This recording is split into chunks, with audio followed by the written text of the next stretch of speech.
the elder brother. Before I started traveling with Ben, I used to live in many parts of the world,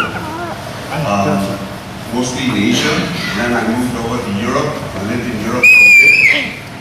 And throughout my travels, there's one thing I've learned. Actually, there's quite a number of things I've learned. It's not just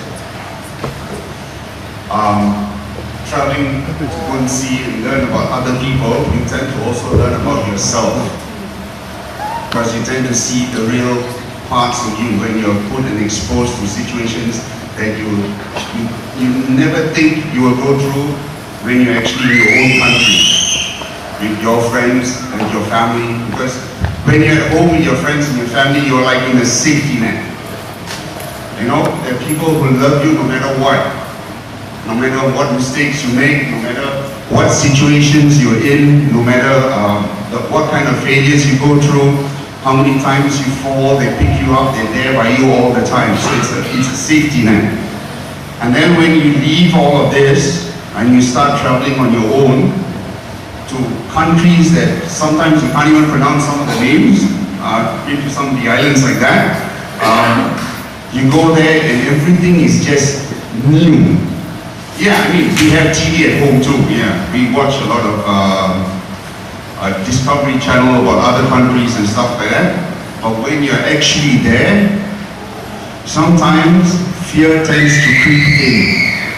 You get scared, because then you suddenly realize you don't have that safety net anymore. Your family's back home, your friends are back home, and you're put and tested in so many different situations. There are times actually where I've been in a country, didn't have any money in my pocket, and I used to walk through something called KFC, and I used to look at the people in there having a meal, and I did not know when my next meal or where it was going to come from. This is the kind of fear I had. And you know, it's new. Some of the countries, people don't even speak in English, they speak in different languages. And even though they know English, they will still insist in speaking other languages. So all of this put together, it becomes overwhelming. And what I want to point out is, a road without God will be really scary, because you tend to fall. And when you fall, sometimes it's not easy to get up. Actually, most of the time, it will never be easy to get up. I've fallen many times. I've actually gone out and I started to look for friends. When I go out and look for friends, I realize I limit myself, because I only want to look for what I like in a person, what I want in a person. And most of the time, I end up failing. I'll meet people who just want something out of you, who take advantage of you, and once they have what they want, they leave. And you're back to square one. Okay? That's happened many times. Then I realized, when you go overseas, no matter how much you've learned in your country, you cannot go overseas and show how much you've learned. You cannot go overseas and prove yourself without starting by learning how to be humble. So the three things I've learned on my journeys: number one, when I travel, I don't look for friends anymore. Now, I've stopped that. I go out and be a friend. Somebody who has been through something like what I've been through. I do not have enough money to buy a meal. I'll go out and say, hey, come on, I'll buy you a meal. We'll go for a movie together, we'll spend time together. Next thing you know, a small gesture like that takes you further, bonds relationships. And then when you go out, always be humble. Okay? Always be humble, no matter how much you think you know. Go down, stay down, be humble, be gentle with people. Okay, and of course there are a few other things I've learned. You always have a good pair of shoes, because you're going to be on your feet all the time, and a good mattress, because you need a good rest before the next day starts. But the most important thing of all, you're going to need a book. Okay? And this book is found all over the world. It's actually it's a training guide. It's a book that actually tells you how to get out of situations if you know how to read it correctly. I'm pretty sure all of you have seen this book, and I'm pretty sure all of you own one.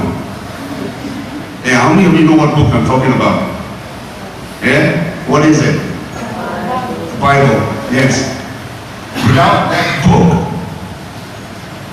I don't think I would have made it today. But without God having his eyes on me, I don't think I would be here today talking to all of you. Because the things I've seen and the things I've gone through in different countries would have just taken me and pulled me in deeper. Because when you're alone and you don't have the Word, and you don't have Jesus with you, a lot of things come into play. Number one, peer pressure. I got guys and friends who I thought were friends. Hey, come on, let's go have a drink. Let's go to the disco, let's go to the nightclub.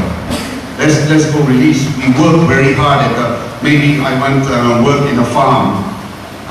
You work hard, you got to play hard. Come on, they'll bring their big cars and their fancy music and everything. They come on, let's go. And then you go. And then one thing leads to another. And it's always going downhill. So without the book, and without God's Word, and without God in your life, it's not going to be easy coming back up that hill. It's like cycling uphill. You're going to need gears on your bike to actually take you up there. And the gears basically is the book. So, no matter what you go through, another thing you learn is also to look at yourself first before you look at others. Because without God, this is what I personally have gone through. Right? It's known as the speck and the plank. We're going out and trying and removing the plank in somebody else's eye. Did I get correct? Yeah. The speck from somebody else's eye when you got a whole plank in yours. And we're always quick to judge. Always. And we can do it like that. That guy's not now. Oh, okay, no. Now. And when you don't have Jesus in your life, you become very hard. You know why I tell you it become hard? Because after falling one after another, you become so hard, there'll come a time where you walk, you see someone, I know straight away, this one's not wasting my time talking to. This is what I experienced. Straight away, one look. This one, okay. And that's not good because you know why? There are a lot of good people out there. And all of them are going through situations in life. All of them have pressures in life.